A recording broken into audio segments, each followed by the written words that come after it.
హైదరాబాద్ లో చైనా మాంజా తగిలి మరో యువకుడు గొంతు కోసుకుంది. హైదరాబాద్ షంషీర్ గంజ్ ప్రాంతంలో బైక్ పై వెళ్తుండగా చైనా మాంజా మెడకు తగిలి గొంతు కోసుకుపోయి తీవ్ర గాయాల పాలయ్యాడు. నవాబ్ సాహిబ్ కుంట ప్రాంతానికి చెందిన జమీల్ అనే యువకుడు చికిత్స నిమిత్తం ఆసుపత్రికి తరలించగా పరిస్థితి విషమంగా ఉన్నట్లు తెలిపారు వైద్యులు.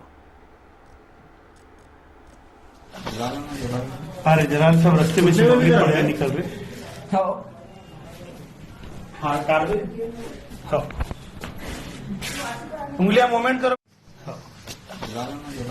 अरे जनाब सब रस्ते में से बढ़िया निकल रहे। हाँ कर दे। उंगलियां मूवमेंट करो।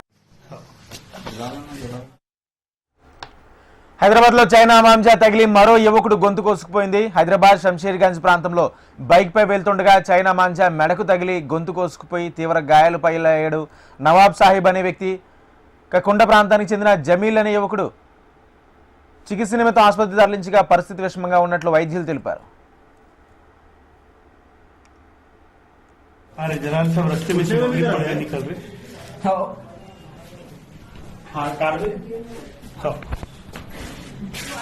उंगलियां मूवमेंट करो। अरे जनाब सब रस्ते में से बढ़िया निकल रहे।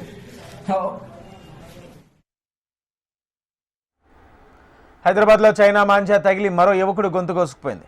హైదరాబాద్ షంషీర్ గంజ్ ప్రాంతంలో బైక్ పై వెళ్తుండగా ఈ ఘటన జరిగింది. ఇదే అంశానికి సంబంధించి పూర్తి సమాచారం మా ప్రతినిధి అరుణ్ అందిస్తారు. అరుణ్, రాజేంద్ర, అయితే చైనా మాంజాతో హైదరాబాద్ నిషేధం ఉన్నప్పటికీ కూడా ఎప్పుడు అక్కడ చిప్సప్పుడు కాకుండా ఈ చైనా మాంజా నమ్ముతున్న నేపథ్యంలో ముఖ్యంగా సంక్రాంతి పండుగ దగ్గర వస్తున్న నేపథ్యంలో నగరం అలసకాల సందడి కూడా మొదలైంది. ఈ నేపథ్యంలో ఇటీవల టీచర్లో ఒక యువకుడికి చైనా మాంజా తగిలి అతను చాలా ప్రాచుర్యం వెళ్ళిన సంఘటన కూడా మనం చూసాము.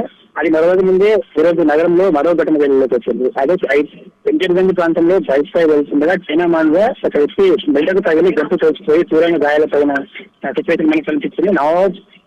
నవాబ్ ప్రాంతానికి చెందిన జమీల్ అనే యువకునికి బైక్ పై వెళ్తుండగా గాలిలో చైనా మాంజా తగిలి అతని గొంతు మెడకు చిక్కుకోవడంతో అతనికి తీవ్ర గాయాలైంది. అయితే చికిత్స నిమిత్తం అతనికి అతను ఆసుపత్రికి తరలించగా పరిస్థితి అయితే విషమంగా ఉన్నట్లు వైద్యులు తెలిపారు. అయితే ఇప్పటికే గ్రేటర్ హైదరాబాద్ వ్యాఖ్యంగా ముఖ్యంగా ఈ చైనా మాంజా లభ్యమయ్యే ప్రాంతాలు దూల్పేట, మంగళరాజ్ ఈ రెండు ప్రాంతాల్లో కూడా చైనా మాంజా ఎక్కువగా దొరుకుతుంది. ఈ నేపథ్యంలో పోలీసులు కూడా ముఖ్యంగా అక్కడ ఎక్కువగా రైడ్ చేశారు. ఇటీవలే రైడ్ చేసి మంగళార్ దగ్గర ఉన్నటువంటి ఒక ప్రాంతంలో అయితే ఇప్పటికే చైనా మాంజాను భారీగా ఉన్నటువంటి భారాన్ని కూడా స్వాధీనం చేసుకున్నారు. ఇప్పటికే చైనా మాంజా పైన నిషేధం ఉన్నప్పటికీ కూడా రైట్.